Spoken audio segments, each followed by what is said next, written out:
SOS, massive fatty alert, massive fatty alert.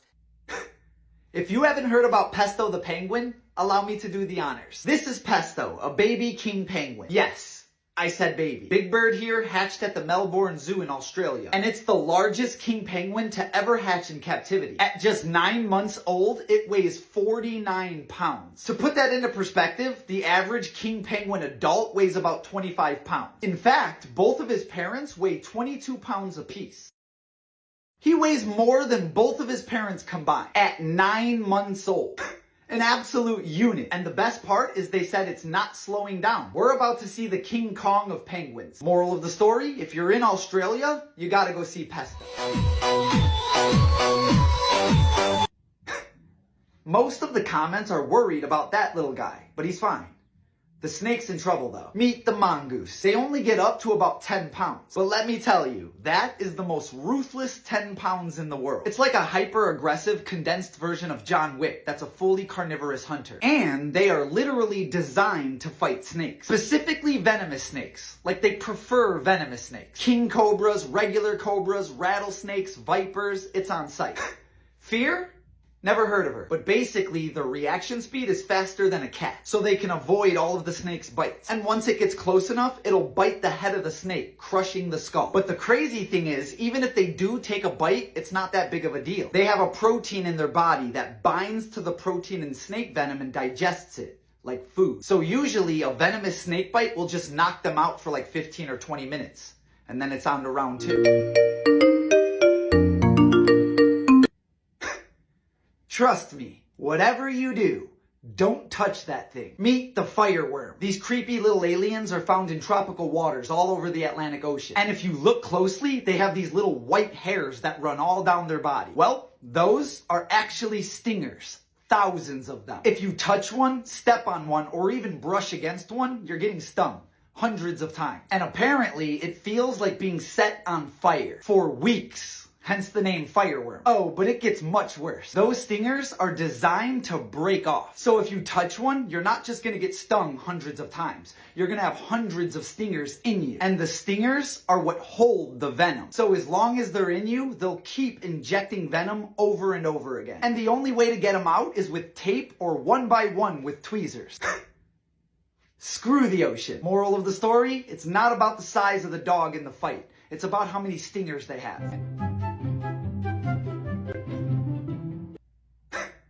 Nothing like watching a bird stomping on your biggest fears. Meet the secretary bird. Big Bird here is only found in Africa. And it's the second largest bird of prey that only hunts on the ground. And I think you could guess what it is they hunt. Yes, most of their diet is snakes, but it's not like the friendly snakes. They hunt king cobras, black mambas, puff adders, the deadliest snakes in Africa. And sometimes, if they're really feeling like a villain, they'll take out a cheetah. And they have a whole process of how they do it. First, they start by opening up their wings. That way they look really wide and there's too much for a snake to pay attention to. And then they pick up their leg and deliver the A-town stomp. And fast, too. Like, really fast. Like, they can go from a stopped foot to making contact in 15 milliseconds.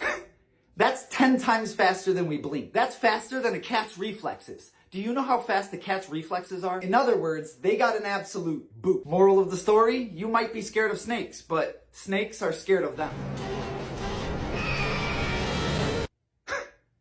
There's a reason that those things are known as the wolves of the sky. Meet the Harris hawk. Like most hawks, they have incredible vision and some diabolical talons. But they do have one weapon that separates them from the rest. Feast your eyes on the only raptor in the world known to hunt in packs. They travel in groups of about 2 to 6, and they operate like wolves, like they are really orchestrated. First off, to locate their prey, they use this wild technique called stacking. Like they literally stack on top of each other like a totem pole to get a better range of vision. And once they spot their prey, they form a game plan depending on what type of animal it is. Sometimes they use a bait hawk, where one hawk will scare the prey and lead it to the other hawk. Sometimes they hunt like a relay race, where one hawk will chase the prey until it gets tired and tag the next one in. Or they all just surround the prey and attack all at once.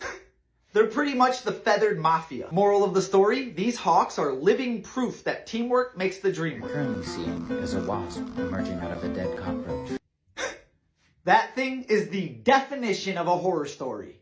just in time for Halloween. Meet the dementor wasp. It's actually a newly discovered, extremely rare species of wasp, only found in Thailand. And yes, they get their name from the soul-sucking dementor from Harry Potter, and for a good reason. Basically, what they do is they go and find a cockroach and sting it. And the venom will hijack the cockroach's mind and take control of their body. And it forces the mind-controlled cockroach to walk itself to the wasp nest.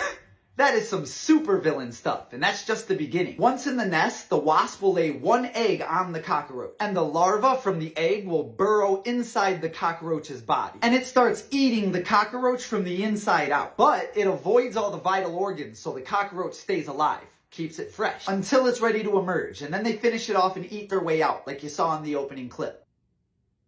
That is straight out of my nightmares. Moral of the story, if you're ever having a bad day, just remember, you could be a cockroach in Thailand.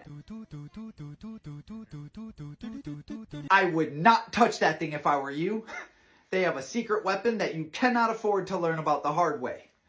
Allow me to explain. That was an African crested rat. They're native to Eastern Africa, and as you know, there's a lot of animals there that can turn them into calories. Except they don't. These things have virtually no predators, and it wasn't until recently when scientists figured out why. You see, they figured out that Master Splinter here has special honeycomb-structured hair that acts like a sponge. And what they do is they chew on the bark of a very toxic tree called a poison arrow tree, and then they mix it with their saliva, turn it into a pulp, and spread it over their sponge hair. And this toxin is so potent that even a full-grown elephant will hit its expiration date. For a human, just one drop, and you'll be joining Vex bolts as a thing of the past. In other words, this is literally a biological weapon with a heartbeat. Moral of the story, always remember, just because they're friend-shaped does not make them friends.